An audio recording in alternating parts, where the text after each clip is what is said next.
नमस्कार विद्यार्थी मित्रांनो, या व्हिडिओमध्ये आपण लोकमान्य बाळ गंगाधर टिळक यांच्यावर एक सोपे आणि सुंदर भाषण पाहणार आहोत।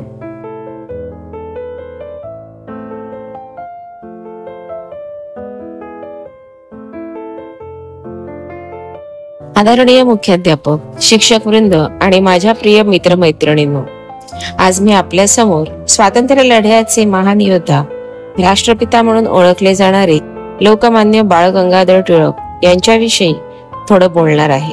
बाळ गंगाधर टिळक हे एक तेजस्वी विचारवंत, क्रांतिकारी नेता आणि खऱ्या अर्थाने लोकमान्य होते।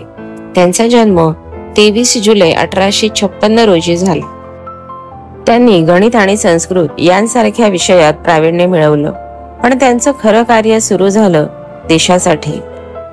टिळक हे पहिले भारतीय होते ज्यांनी मोठ्या अभिमानाने घोषणा केली, स्वराज्य हा माझा जन्मसिद्ध हक्क आहे आणि तो मी मिळवणारच।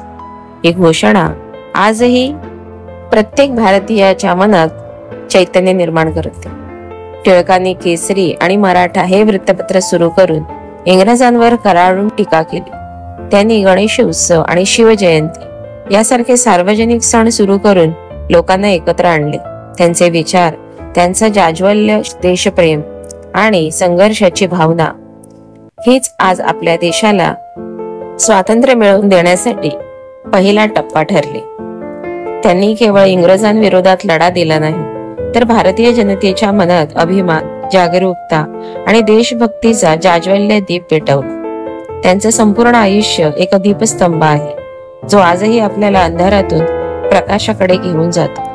मित्रांनो, आज आपण स्वातंत्र्याचा लाभ घेतोय, पण हा लाभ मिळवून देण्यासाठी लोकमान्य टिळकांसारख्या महापुरुषांनी किती संघर्ष केला हे विसरू नका। आज त्यांची शिकवण आपल्याला प्रेरणा देते। उठा, जागे व्हा आणि स्वाभिमानाने जगा। जय हिंद, जय महाराष्ट्र।